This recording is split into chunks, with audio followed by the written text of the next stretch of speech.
My name is Jessica Holloway, and the day I handed over the damning audio recording to the Atlanta courthouse clerk, one that captured my sister Linda laughing about forging my signature, I looked her straight in the eyes as the bailiff placed her in handcuffs. "You endangered my child," I said calmly. "Now you'll answer for every lie. Have you ever had to fight your own family just to protect what's yours? Let me know where you're watching from in the comments. And if you've ever been betrayed by someone you trusted most, this story may hit closer than you think." It was supposed to be one of those rare, peaceful Sunday nights. We were all curled up in Mom's living room in suburban Atlanta, the fireplace crackling, the Great British Bake Off humming in the background, and the smell of spiced cider lingering in the air. Chloe had just finished showing my husband, Darren, the gingerbread castle she made with Grandma for her school project, all proud and flushed with laughter. And for a second, I let myself believe everything was okay again. Then I saw her face. Chloe walked over slowly and crouched beside me on the couch, like she was hiding from something or someone. Her 12-year-old eyes were rimmed with red, panic barely held in check. She tugged on my sleeve, leaned in, and whispered, "We have to go home. Now." I blinked. "What? Why?" She shook her head quickly, her lips pressing together like she was afraid even the walls might hear her. "Please, Mom, please don't ask, just please, we have to go right now." My heart dropped into my stomach. I caught Darren's eyes across the coffee table. He'd just been mid-laugh with my mother, Elaine, over something on TV. The smile slid off his face the moment he registered the look on mine. "What's going on?" he asked, his voice low but alert. I looked at Chloe again. Her hands were trembling, curled into the fabric of my sweater. "I don't know," I said softly, "but let's go." Mom straightened from her recliner. "Jessica, what's the matter? Chloe, sweetheart, are you okay?" Chloe didn't answer. She was already gathering her backpack. I stood up slowly, feeling the invisible tension stretch between all of us like piano wire. "Jess," Mom pressed, rising too, "you're not even going to finish dinner." "Not tonight," I said. "I'll call you later." Darren followed silently, his jaw clenched. He knew better than to push me when I was in this mode, hyper-focused, adrenaline humming under my skin, not fully understanding why but knowing something was very wrong. By the time we reached the front door, my mom was behind us. "Is something wrong with the apartment? Did you get a call?" "No," I said, placing a hand gently on her shoulder. "Everything's fine, just something came up." She looked at me, then at Chloe. I saw her frown deepen, saw her eyes flicker with concern. "Does this have anything to do with your sister?" I paused. "Linda." The name alone made my neck stiffen. She wasn't there that night, said she had some notary work to catch up on. Typical. "I don't know," I said truthfully, and opened the door. The cold air slapped me in the face as we stepped into the night. I turned back just long enough to see my mother standing there in the hallway light, puzzled and a little worried, her warm little living room still flickering behind her like a memory I couldn't trust. The car ride home was almost entirely silent. Chloe sat in the back seat, arms crossed, her eyes fixed out the window like she was watching for someone to follow us. Darren drove, glancing at me occasionally but saying nothing. I was the one who finally broke. "Chloe," I said, twisting in my seat to face her, "can you just tell me what happened? Are you in trouble? Did someone say something to you?" She didn't even look at me. "No," she whispered, "but someone's trying to hurt you and I heard it." That was all she said. No names, no details, just that. The rest of the drive passed with a growing lump in my throat and 1,000 questions fighting for air in my mind. I glanced at Darren. He gave a small, helpless shrug.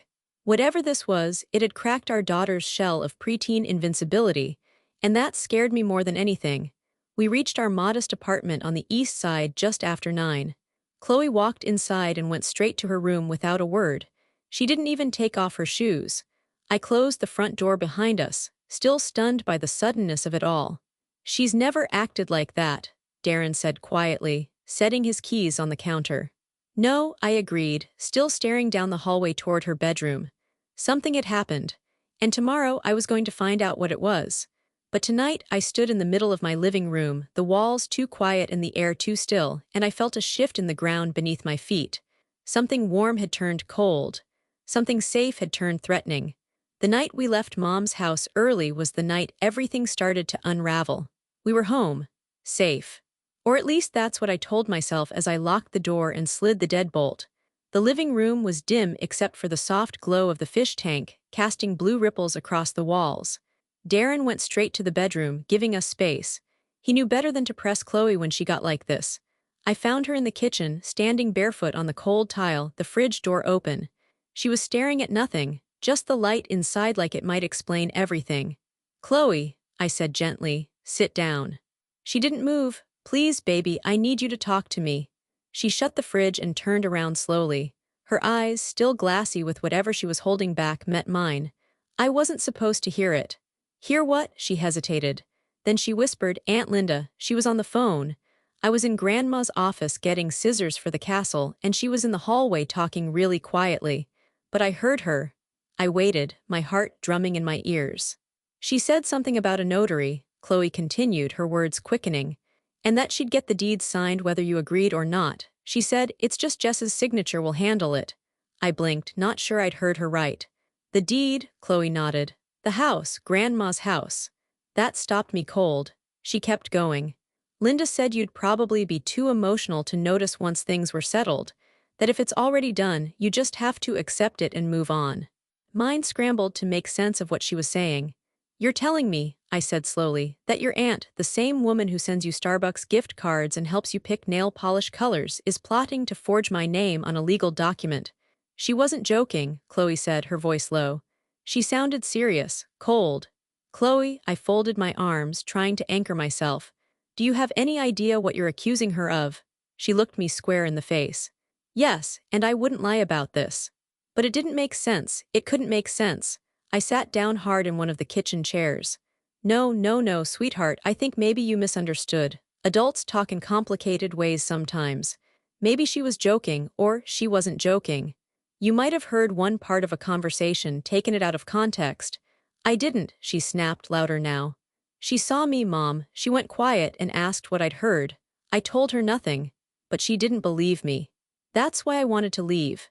That gave me pause. Still forging a signature, transferring a house deed. That was criminal. That wasn't something my sister, the woman who once cried over a parking ticket, would actually do. I shook my head. "You're upset and I get that, but accusing someone of forgery, especially family, that's huge, Chloe." "I know what I heard," she shouted, and then clapped a hand over her mouth as if afraid of her own volume. I flinched. We never yelled in this house. There was a long silence between us, just the faint buzz of the fridge. Finally, I stood up, my chair scraping against the tile. "Enough, I'm not talking about this anymore tonight." "But no," I cut in, sharper than I meant to. "Go to bed, Chloe, we'll talk in the morning." Her face crumpled, but she nodded. "You're mad because I said something bad about her." "I'm not mad," I lied. "I'm tired." She turned and padded down the hallway to her room, her shoulders hunched like she'd aged 5 years in the span of 5 minutes. I stood alone in the kitchen for a while, staring at the spot where she'd been. Then I went to my own room and shut the door behind me. I couldn't sleep. Because the truth is, I wanted to believe she was wrong. That she'd misheard, misjudged, misunderstood. But something in her eyes had shaken me. Something in her voice when she said she wasn't joking.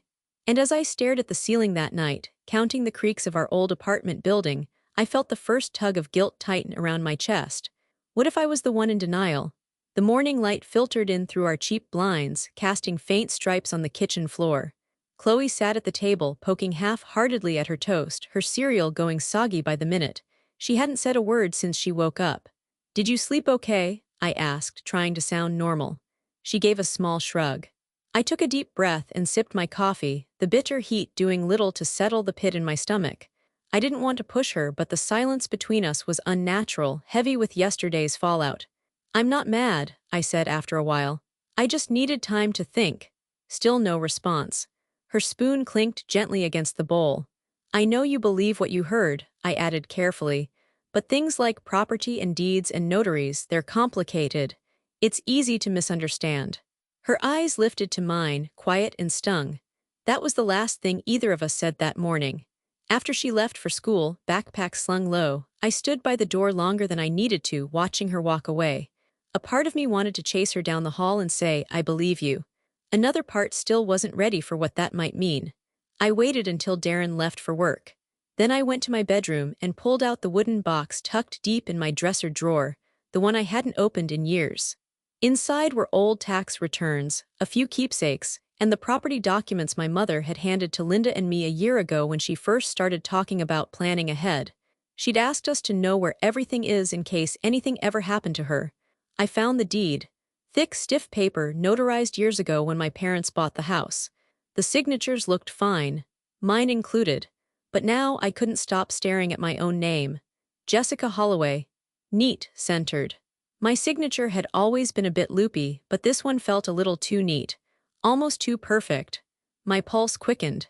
It couldn't be forged, could it? I shut the box, slid it back into the drawer, and stood up like the air had suddenly gone stale.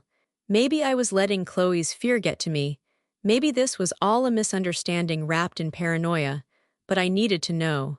The next day, I took a long lunch from work and drove across town to a firm I found online, Hamilton and Cross, specialists in real estate law. The receptionist barely looked up before handing me a clipboard. The waiting room smelled like paper and lemon-scented floor polish. When I finally sat down across from a junior attorney named Trent Hollingsworth, young, eager, probably still in his 20s, I tried to explain everything without sounding like a lunatic. "Can someone transfer a deed?" I asked. "Without the owner's consent?" Trent adjusted his glasses. "Technically no, but if they forge the owner's signature and have a notary willing to look the other way or falsify their presence, it's possible to record a fraudulent deed. It happens more than people realize." That made my skin go cold. "And once it's recorded, you'd have to prove fraud to reverse it. That can be tricky and expensive." I left the office with a numb kind of fear humming through me. It felt like someone had cracked a window in my life and let in a bitter draft I couldn't shut out. But still, no real proof, just Chloe's word, just suspicion. I visited 2 more firms that week. I didn't tell Darren, I didn't tell Chloe. I told myself it was due diligence, like I was checking boxes before proving to myself this was all a big misunderstanding. But the answers I got were all the same. Yes, it's possible. Yes, it's happened before. Yes, it's hard to fight once it's in motion. Each lawyer I spoke to gave me a different shade of the same nightmare. Legal battles, expensive filings, uphill fights against falsified documents. By Friday, I wasn't sleeping. I lay awake at night staring at the ceiling, my hand on my chest to quiet the rising drum of doubt. Because the more I searched, the more I started to wonder if Chloe hadn't misheard anything at all. 3 weeks passed. The kind that drag and speed up all at once, where days feel dull but your mind never stops racing. Chloe and I had returned to our routines: school, work, dinner, silence. I'd been trying to bridge the distance between us, gently checking in, leaving sticky notes in her lunchbox with little doodles or proud of you scribbles. She never threw them away, but she never said much either. Then, on a rainy Thursday afternoon, I came home to find a plain white envelope wedged between the apartment door and the frame. No return address, just my name. Jessica Holloway printed neatly in black ink. Something about the way it was slipped in, not mailed, just hand-delivered, made my stomach turn. I dropped my purse on the floor and ripped it open. Inside was a single sheet of paper with official-looking formatting, the kind you'd expect from a bank or a county office. Across the top, in bold letters, "Request for ownership verification and consent, property transfer filing pending." My eyes flew to the bottom. There was a space for my signature, a highlighted box with a sticky note attached. "Please return signed by Friday. Pre-stamped envelope included." What? I read the body of the letter 3 times. Legal terms, references to the county recorder's office, and phrases like expedited transfer approval and beneficiary interest. It all sounded vaguely administrative, until I reached the line that listed my mother's address. The family house. The one she had promised would go to both me and Linda equally. And below it, only one name listed as the intended sole transferee, Linda G. Holloway. I sank into the nearest chair. My hands were cold, even as my palms sweat against the paper. This wasn't a mistake. This wasn't some innocent form. This was the move Chloe had warned me about. I called the first person who came to mind, the last lawyer I had spoken to who actually felt like she had a spine. "Ms. Klein's office, how may I help you?" the receptionist chirped. "Hi, this is Jessica Holloway. I spoke to Carmen Klein 2 weeks ago. She told me to call if anything changed. I just got a letter about a deed transfer and hold, please." Within a minute, Carmen's brisk, no-nonsense voice came on the line. "Jessica, tell me everything." I didn't even sit down. I just paced the living room, letter in one hand, cordless phone pressed to my ear. When I finished reading the document aloud, Carmen let out a low breath. Do not sign it. I wasn't going to, I said quickly, but it looks so official. That's the trick, they word it just ambiguously enough to sound harmless. But once you sign that, your consent gives her legal cover. She's already filed a motion. She just needs your cooperation now. My consent to give her everything. Carmen's tone sharpened. Have you signed anything else related to the property in the last 6 months? No, just the old documents Mom gave us last year. Good, then she's trying to finalize it now and hopes you'll sign without reading too closely. That form, if returned signed, would be enough to authorize full transfer of the deed into Linda's name. I sat down hard. So Chloe was right. About what? She overheard Linda planning this weeks ago. I didn't believe her. There was a pause. You believe her now? I closed my eyes. Yes. I want you in my office tomorrow morning, Carmen said firmly. Bring the letter and any property records you've got. We need to get ahead of this. If she's already filed paperwork, there may be a paper trail we can challenge, but it'll be easier now than after your signature is on anything. I hung up. For a long moment, I sat in the silence of our apartment, the only sound the faint drip of rain against the windows. Then I walked down the hallway and knocked on Chloe's door. She didn't answer, but I opened it anyway. She was curled up on her bed, earbuds in, pretending not to see me. I'm sorry, I said, voice quiet. She didn't look up. You were right, I added, and I should have listened. Her eyes flicked toward me for a moment. What changed? I held up the letter. This. She sat up slowly, reading the heading without touching it. She's really doing it. Yeah, I said, but now I'm doing something too. Because whatever guilt I'd been dragging around, whatever denial had kept me from facing it, I was done. If Linda wanted a fight, I'd give her one. That night, I waited until the dishes were done, the lights dimmed, and Chloe had fallen asleep with a book still open on her chest. I stood by the kitchen window for a long time, holding my phone like it might burn me. I didn't want to hear her voice, but I needed to. I dialed Linda's number, pressing it gently, like the weight of my own hand made me uncertain. She answered on the third ring. Well, Jessica Holloway, she said, like she was picking up a call from an old college roommate, not the sister she'd just tried to legally erase. Hey, I said casually, curling the phone cord around my finger. Got a weird letter today. Oh, her voice lifted lightly. I could almost see her smiling through the line. It's from some legal office, I said, pretending to flip through papers I already had memorized, about verifying ownership of Mom's house. There was a beat of silence, then a bright little laugh. Oh, that, Linda said. Yeah, it's just some preliminary paperwork, probably a mix-up. You know how slow the county offices are. I told them not to send it out yet. Right, I said, but your name was the only one listed. She paused. Was it? Well, it's not final. You know Mom always wanted us to figure things out together. I bit the inside of my cheek. She mentioned something like that last year, I replied evenly. But this didn't feel like a conversation, it felt like a conclusion. Linda gave another soft laugh, this one with a sharp edge. Jess, you're overthinking it, it's just logistics. Nobody's trying to cut you out, I wouldn't do that. MMHMM. There was a silence long enough for both of us to feel it. I leaned forward, my voice dropping just slightly. You haven't filed anything official, have you? Of course not, she said too quickly. Why would I? I didn't press, not tonight. I'll run it by a lawyer just to be sure, I added with a lightness I didn't feel. Sure, she replied, if it'll make you feel better. We ended the call like sisters might, cordial, smooth, no raised voices, but I could feel the truth buzzing under every word. She thought I was still naive enough to believe her. But now I knew better. That night, I logged onto the Fulton County property portal and started digging. Public records weren't easy to parse, but I remembered enough from the lawyers I'd visited. Parcel IDs, ownership history, filing timestamps. The deed transfer hadn't gone through yet, but then I found something else. The online request log showed 3 separate inquiries had been made in the last 60 days about my mother's property, each listed under the same phone number. Linda's. I recognized it instantly. It was still saved in my phone, beneath a stupid old selfie of us from the beach, back when we were still speaking in real sentences and not layers of manipulation. I stared at the screen until it dimmed. So she had made moves. Quiet ones, but deliberate. I didn't confront her, not yet. I told myself I needed more proof. But really, I think I was still waiting for her to prove me wrong. And that hope hurt more than the betrayal itself. By the next morning, I was someone different.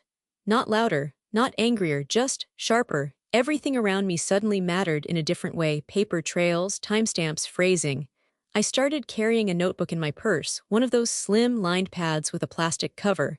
Every time I got off a call, I wrote the date, time, what was said, and what wasn't. I went back through my texts with Linda, copying out anything that felt off, and it wasn't just Linda. I recorded the exact time I spoke to Carmen Klein. I printed the letter that had come in the unmarked envelope. I took photos of the deed and wrote down who had touched it and when. Every move she made, I intended to match. Quietly. At lunch, I bought a discreet voice recorder online. It was shaped like a key fob and came with glowing reviews from divorce lawyers and true crime junkies. It would arrive in 3 days. That gave me time to plan. Darren hadn't noticed much. He was caught up with a campaign at work.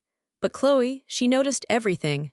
"Are you okay?" she asked one night while I was organizing papers at the kitchen table. "Fine," I said, not looking up. "You haven't asked about my English paper." "I'm sure it's great, honey." She was quiet a moment. "You're acting like someone's watching you." I looked up at her. She was leaning in the doorway, arms crossed, not accusatory, just hurt. I hated how much she could read me. "I'm just trying to get ahead of things," I said, softening my voice. "There are some legal documents I need to sort through, and I want everything clear." "Because of Aunt Linda?" I hesitated, then nodded. "I told you she was doing something," Chloe murmured, almost like she wished she hadn't. "I know," she stepped closer. "Are we okay?" That question hit harder than anything else. "Of course we are," I said, standing to hug her. She let me, but it felt different, like she was testing how close I'd actually let her in. Later that night, I found her door closed with music playing through it, soft and low. A subtle wall. I couldn't blame her. My head had been somewhere else for weeks. The next day, while I was reviewing scanned documents on my laptop, the doorbell rang. A deliveryman held out a square white box tied with soft gold ribbon. "There's a card," he said, handing it off with a polite nod before disappearing down the hall. I opened the lid slowly. Inside was a bouquet of soft peach roses wrapped in white tissue and baby's breath. I stared at them unmoving. They were the exact flowers Linda and I had picked for Mom's 60th birthday party 3 years ago. The note slipped easily from its holder. In Linda's precise, rounded script, "Let's not fight over old bricks." Old bricks. That was how she saw it. Not a home. Not a legacy. Just a pile of bricks to be divided, conquered, and quietly stolen. I placed the flowers on the kitchen table, but I didn't add water. Let them wither, like whatever trust we had left. Sunday dinner at Willow Pines Retirement Community was a tradition my mother insisted on keeping even after the cracks in our family had started to show. "You girls need each other more than ever," she often said, oblivious to the slow erosion happening right in front of her. So I went. With Chloe, who'd been unusually quiet the whole drive, clutching her book but never turning a page. And in my purse, zipped tight against my side, was the key fob recorder I'd tested twice the night before. Fully charged. Ready. Mom greeted us at the door of her tidy 2-bedroom unit with a warm hug and her usual perfume, something vaguely floral and expensive. Linda was already there, wine glass in hand, setting out placemats like she owned the place. "Jess," she beamed, arms open wide. "I was beginning to think you'd bylate." "Wouldn't miss it," I said lightly, and hugged her just long enough to feel the chill under her warm smile. Chloe gave a quick wave, avoiding eye contact. She sat down at the far end of the table, next to Mom. Dinner was baked salmon, mashed potatoes, and green beans, the kind of meal that should have felt comforting. Linda was in full performance mode, steering every conversation, dropping anecdotes about escrow deadlines, tax codes, and of course, responsibility. "We're lucky Mom thought ahead," she said, lifting her glass. "So many families fall apart over property, but we're adults. We handle things." I smiled thinly, my heart thudding against my ribs as the recorder captured every word. Mom gave a little laugh, missing the undercurrent entirely. "That's what I love about you girls. You're responsible." Linda's gaze flicked to me, then back to her plate. "Some of us more than others." I kept my fork moving, calm as glass. "What's that supposed to mean?" she shrugged. "Just that I've had to take the reins on a lot of the estate stuff lately. It's a lot of work, but someone's got to stay on top of it." "I didn't realize Mom asked you to take over." "Oh, she didn't have to," Linda grinned. I just stepped in where I saw loose ends. Chloe looked up at that. Her eyes met mine, wide and wary. Then they turned to Linda, cool and steady in a way that made me proud and sad all at once. Mom didn't catch any of it. Well, I'm just glad the two of you are finally cooperating. Makes me sleep better at night. I forced a smile. Absolutely. After dessert, as Linda helped clear the plates, she leaned in and whispered, "You should try relaxing. You look tight lately." "I'm just tired," I said. She nodded. "Must be a lot of pressure, always worrying someone's out to get you." I didn't flinch. "Don't worry," I said quietly. "I document." Her smile faltered for a fraction of a second. Then she turned back to the kitchen with a toss of her hair. That night in the car, Chloe finally spoke. "She's trying to bait you." "I know." "Are you going to let her win?" I looked at my daughter in the rearview mirror. Her eyes weren't scared anymore. They were sharp, focused. "No," I said. "I'm going to let her talk. Then I'm going to let her hang herself with it." It was a gray Tuesday when it happened. The kind of day that feels like it's holding its breath. I was finishing up a grant report on my laptop when my phone buzzed. "Caller ID, Mrs. Halpern, our neighbor 2 doors down." I almost let it go to voicemail. "Hello, Jessica, have you seen Chloe?" My heart snagged. "What do you mean?" I didn't want to alarm you, but I saw her leave for school this morning like usual. But she didn't come back this afternoon. Her backpack's not outside, and the bus came. But no Chloe. The room shrank. "Are you sure?" I watched from the porch. I always see her walk up around 4:30, but not today. I waited thinking maybe she was with friends, but now it's almost 6. I stood, chair scraping the floor behind me. "Thank you," I said shakily. "I'll call around." I hung up and immediately dialed Chloe's number, straight to voicemail. I checked my texts. Nothing since lunch, just made a 92 on my quiz smiling face with smiling eyes. I called 2 of her classmates' moms. No one had seen her after school. I tried the school's front office. Closed. I tried her father. "Jess, I just left the office," Darren said. "Is this about Chloe?" "She didn't come home." Silence. "She's not answering her phone, and the neighbor said she never got off the bus." "I'm on my way," he said, already moving. Within minutes I was in my car, tracing Chloe's route from the bus stop to home. I walked the sidewalks she usually took. I looked behind the corner store, checked the public library, even circled the middle school. Nothing, no sign of her. Every parent fears this moment, the moment where the silence becomes too loud, where your child's name starts to sound like a plea rather than a memory. At 7:08 p.m. I called the police. They arrived at 7:32, polite but skeptical. 2 officers, one younger and cautious, the other older with a kind but worn face. "How long has she been missing?" he asked gently. "She was supposed to be home by 4:30. Teenagers sometimes take detours, hang out, turn their phones off. Any chance she was upset recently, argued with anyone, talked about leaving?" "No," I said, but my voice cracked. They wrote it all down. They nodded. They told me calmly that it might be nothing, that sometimes kids just need to cool off, that there was a procedure. Then they left. I stood in the doorway like I might collapse, heart pounding so hard I could barely breathe. 15 minutes later, a knock. I opened the door. Linda, her blonde hair was tucked under a designer scarf. She looked put together, concerned. "Jessica, I just heard. Mom called me. Is it true? Chloe's missing." I didn't move. She stepped forward as if she belonged there. "I wanted to be here just in case you needed anything." "You don't get to show up now," I said, my voice barely steady. Her lips parted in soft hurt. "I know we've had our tension, but Jess, this is Chloe, come on." She walked into the living room without waiting. I closed the door behind her slowly. My skin crawled, because Linda wasn't the type to show up for emergencies. She hated mess, hated grief, hated anything she couldn't fix with charm and a bank transfer. But here she was, on my couch, asking questions, watching me, too closely. I realized I was holding my breath. Her voice softened. "You don't think she ran away, do you?" "No," I said coldly. She tilted her head. "Sometimes kids act out when they're caught in conflict, especially when they sense tension at home." I stared at her, something in me rising like bile. "What are you implying?" "Nothing," she said sweetly. "Just maybe you were too focused on the house situation. Maybe she felt lost in all of this." The implication was clear. This was my fault. I clenched my fists at my sides. Linda looked around, casually scanning the room like she was cataloging grief. Then she said, "If there's anything I can do, say the word." I nodded slowly, and I knew she knew more than she was saying. The house hadn't been quiet since Chloe disappeared. Not really. The silence had changed, gone from peaceful to unbearable, pulsing like a wound that wouldn't close.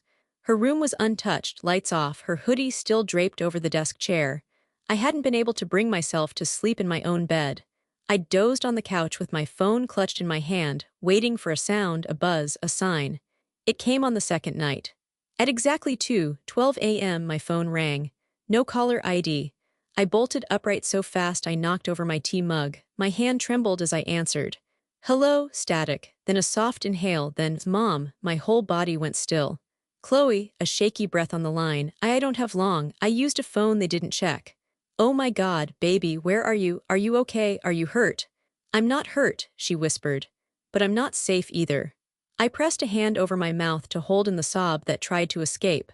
I don't know where I am exactly. There's a sign. It says Tyson Ridge Orchards. And a number 217, that's all I could see before they moved me. Chloe, listen to me. You're going to be okay. I'm going to find you. Just stay, the line cut out. Gone. I sat there for a full second, stunned, phone still pressed to my cheek. Then I flew into action. I called the lead detective on Chloe's case, Detective Ramos, who'd been assigned just hours before after I insisted this was not a teenage runaway. I didn't care that it was the middle of the night. She answered groggily. Holloway, I just got a call from Chloe, I said, barely breathing. She said she's at a place called Tyson Ridge Orchards. There's a number 217. She said she wasn't safe. There was no hesitation on Ramos's end after that. Get dressed. I'm picking you up in 20. By the time she pulled up outside, I had copies of Chloe's most recent school photo, a jacket, and the recorder with Linda's last visit queued up just in case. Ramos drove like a woman with something to prove. No small talk, no second guessing. Her GPS guided us toward a rural stretch almost 2 hours out of Atlanta. Tyson Ridge, she muttered. Never heard of it, I shook my head. It sounds like a farm, but why would she be there? Who would? My breath caught. Linda, no way. Not even she would go that far. But as we drove deeper into farmland, through backroads and unlit stretches, my gut began to twist. Just after 4 a.m., we turned onto a gravel road with a rusted sign. Tyson Ridge Orchards. S. 1973. No trespassing. Below it, a faded 217 was nailed to a tree. My blood went cold. 2 patrol cars were already waiting at the gate. One officer flagged us down as Ramos flashed her badge and I gave him Chloe's name. They nodded and opened the gate. The orchard was vast. Rows of trees blurred past as we approached a squat, barn-like building in the distance. Ramos reached for her radio. Unit 1 on scene, sending in search team. As the car stopped, I jumped out. A man in his late 40s stood outside the building, clearly startled, dirt under his nails, heavy boots. His eyes darted from the officers to me. Is this your property? Ramos asked. Yeah, but I didn't. She said she was cleared to work.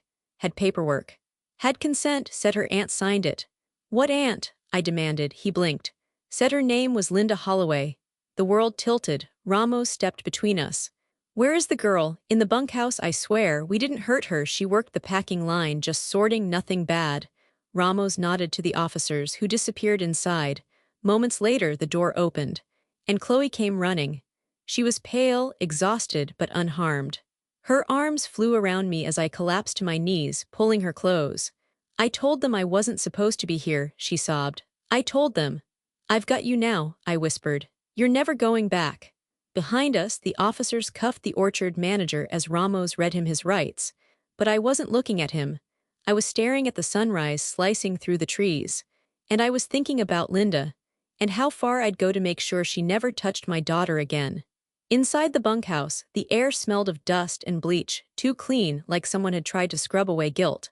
Chloe clung to me, her small hands shaking against my back. I could feel how thin she'd gotten. 2 days, just 2 days, and she looked like she'd aged a year. Her eyes were darker. Her voice had a new kind of caution threaded through it. I thought I'd never see you again, she whispered. You're safe now, I promise. My throat burned. No one will ever take you from me again. Detective Ramos kept a firm hand on the orchard manager's shoulder as he was led toward the patrol cars. The second man, a wiry guy with a clipboard and nervous eyes, was also handcuffed and mumbling apologies that no one asked for. Ramos turned toward me. We found a folder in their office, hiring records. Chloe's consent form was in there, signed by Linda G. Holloway. My knees nearly gave out. That's all we need, she continued. forgery, child endangerment, unlawful labor of a minor. This is more than enough to start formal charges. The manager, his name was Boyd Pearson, according to the documents, started pleading as they loaded him into the back of the cruiser. She said the girl had behavioral issues, said you were dealing with a custody battle, and this was a temporary placement, just to keep her out of trouble. I stepped toward him before I realized what I was doing. You thought it was normal, I said, my voice low and shaking, to keep a 12-year-old in an unmarked labor bunkhouse. No ID, no medical info, no school contact for 48 hours. I thought it was legal. You didn't think at all. Ramos gently pulled me back. We've got enough, Jessica. Let the system do the rest. But the truth was sinking in now, heavy, raw, and impossible to ignore. Linda hadn't just wanted the house. She hadn't just lied to me or maneuvered quietly behind the scenes. She'd orchestrated my daughter's disappearance. To scare me, to silence me, to stop me. This wasn't just a property battle anymore. It was a calculated act meant to tear at the only thing I loved more than that house, my child. Chloe pulled away just enough to look up at me. Why would she do this? She asked, her voice barely above a whisper. I didn't have an answer that made sense. Not one that didn't break something inside of me. But I made her a promise right then. We're going to show them everything, I said. Every paper, every lie, every voice recording. Even the recorder, she asked, eyes flicking to my purse. Especially that, I said. It's time your aunt learns what it feels like to lose control. Chloe nodded slowly. She understood more than I wanted her to. Ramos returned a few minutes later. We're heading back to the city. I'm filing the arrest recommendation tonight. I'll need both your statements first thing in the morning. After that, everything moves quickly. Good, I said. My voice was colder now. I wasn't scared anymore. I was ready. As we climbed back into the car, Chloe nestled under my arm, exhausted. The orchard shrank behind us in the mirror, rows of trees dissolving into gray-blue morning. But I couldn't stop thinking about Linda's face, how calm it had looked the last time I saw her. How sure she must have been that I'd break. How wrong she was, because I hadn't just found my daughter. I'd found my fire. It was a brisk Monday morning when the courthouse doors opened and I walked in, holding Chloe's hand. She wore the navy cardigan Grandma had bought her last Christmas, the one with the small silver buttons she only wore on special days. I asked her if she was nervous. No, she said, chin up. Not anymore. Carmen Klein met us at security. She looked refreshed and determined, hair slicked into a no-nonsense bun, arms stacked with folders and confidence. I reviewed everything last night, she said, not breaking stride. We're good. The DA's office moved fast after Ramos handed over your recordings, the employment records, and that forged consent form. Linda's been subpoenaed. She's actually showing up, I asked. Carmen gave a tight smile. She doesn't have a choice. Inside, the courtroom buzzed with low voices, rustling papers, and the occasional pop of a flash as a photographer stationed outside captured anyone coming or going. A local journalist sat in the back row scribbling notes. Apparently, real estate heir accused of kidnapping niece in forgery plot made for excellent headlines. Then the bailiff called her name. Linda G. Holloway. She entered wearing a cream blazer and soft curls, still clinging to that old, polished image of success. But something in her step had shifted, lighter, unsure. Like she couldn't quite figure out which performance to give. Our eyes met. She blinked. Her gaze fell to Chloe, who sat beside me holding a printed photo of her bunkhouse bed, the one the detectives had taken during the orchard raid. The prosecutor opened with the facts. Fraudulent deed filings, evidence of manipulated notary logs, the forged minor consent form, and most damning of all, the digital voice recording from the family dinner. I've had to take the reins on a lot of the estate stuff lately. Someone's got to stay on top of it. You look tight lately. Each phrase played softly through the courtroom speakers, calm and cruel. Linda visibly flinched. She leaned toward her defense attorney, whispering with growing urgency. Then Chloe was called. I squeezed her hand and she walked to the witness stand with steady steps. She was coached to keep it short, to speak truthfully, and she did. I didn't run away, she told the courtroom. I was taken somewhere I didn't choose. My aunt signed a paper that said my mom said it was okay, but it wasn't. There was a stillness that followed, one that made even the reporters pause their scribbling. The judge called for a brief recess. Outside, reporters swarmed. Carmen shielded us with her arm, but microphones caught every word Linda muttered as she was led out in handcuffs. She tried to smile for the cameras at first, but when the reporters shouted, "Did you really forge the signature? And why did you target your own niece?" the mask cracked. That was when it happened. The revenge. Linda turned to the crowd and broke.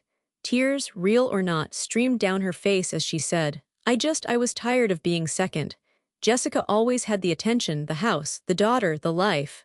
Flashbulbs popped. Someone gasped. "They acted like I was lucky just to be included," she went on, voice cracking. "I thought if I could just get the house, one thing that was mine, it would even things out. It didn't. Because the one thing she had, the only thing left, her image, was unraveling in front of the entire city." I stood a few feet away, watching as the officers escorted her toward the holding cell. And just before they passed me, I stepped forward, just one pace, and handed her something. A printout of the consent form. The one she'd forged with my name. My daughter's name. Signed in her neat, feminine script. She stared at it, eyes wide. "You signed this without a second thought," I said quietly so only she could hear. "Now every second of your life after this will carry it." Her hands trembled as they cuffed them tighter behind her back. That was the moment. Not the courtroom, not the charges, that look in her eyes. She wasn't in control anymore. She wasn't superior. She wasn't untouchable. She was just Linda. And she was finally, irrevocably exposed. The official sentence came down 3 weeks later, 12 months probation. A $25,000 fine. Mandatory counseling and 300 hours of community service. It wasn't jail, but it was a record. And more importantly, it was public. Linda's name now lived in digital ink next to the words fraud, coercion, and child endangerment. It wasn't the maximum penalty, but it was enough to make sure she'd never practice real estate again. Her license was suspended indefinitely. Her consulting firm dissolved within days. The phone calls stopped, the doors closed, the clients moved on. And the house. Thanks to Carmen's relentless work, the forged documents were voided and removed from the recorder's office. The fraudulent ownership verification form was cited as part of Linda's manipulation tactics, and Mom signed an updated will, one drafted carefully and publicly with both of us present. The deed now sat safely in my name, not hidden in a drawer, not whispered about behind closed doors. Mine. As for Chloe, she was healing. Her counselor, a calm, warm woman named Dr. Price, met with her twice a week. They started with art therapy and soft conversations. Sometimes Chloe came home quiet, other times full of words about her drawings or dreams. One evening she came into my room while I was folding laundry. "Mom," she said, "can I sleep in your bed tonight?" "Of course, baby." She curled under the blanket beside me, her hair still damp from her shower. She reached out and held my hand, small fingers weaving between mine. "I told my counselor that you fought for me," she whispered. My throat tightened. "She asked if I ever stopped believing in you. I said no." I turned toward her. "Even when I didn't believe you at first," she nodded. "I still knew you'd fix it." Those words stayed with me for days, not just because they meant forgiveness, but because they reminded me why I'd fought in the first place. It had never been about bricks or paperwork. It had always been about keeping my daughter safe. Seen, protected. Linda had tried to take everything, but Chloe and I had taken it back together.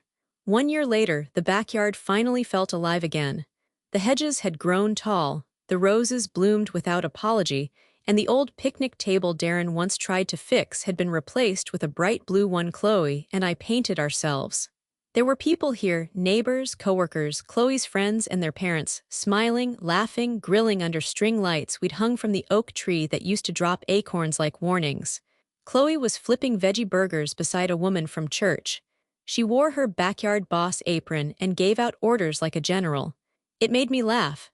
This was her home again. Ours, no shadows, no whispers. Inside the house, the walls were covered in frames, pictures of Chloe on her birthday, Chloe hugging our dog Scout, Chloe and me holding the deed to the house, Carmen Klein standing proudly beside us at City Hall. It wasn't just Dacre, it was proof. Proof that we came through it. Proof that the damage didn't win. And tucked in a wooden box beneath the window seat was a stack of letters, postmarked from Linda's supervised transitional program. She'd started writing 4 months ago. The first was stiff. Formal like a business apology after a scandal. But the next few they changed. Less ego, more truth. She never asked for forgiveness. She didn't try to rewrite the past, she just wrote. About the nonprofit she worked at now, Legal Steps Forward. About helping women with record expungement, about realizing how many lives she'd never seen properly until she lost her own standing. She didn't ask to come back, and I never offered. But I read every letter. That night, after the last guest had left and Chloe was upstairs FaceTiming a friend, I sat on the back porch with a mug of tea and the newest envelope in my lap. The handwriting was familiar now, slanted, once proud, now softened. Inside, she wrote, "I still see the house sometimes in my dreams, not the bricks, the windows. I can never see through them. I think that's fair." I folded the letter and held it a moment. Then I looked up at the backyard Chloe had brought back to life. At the grill we'd learned to use, the paint stains still under our nails from that summer. At the home we nearly lost, but never did. I whispered it aloud to no one and everyone. Some truths cost everything. Then I placed my hand on my chest, over the part that still carried all the ache, all the fight, all the love. But we kept our home, and our hearts.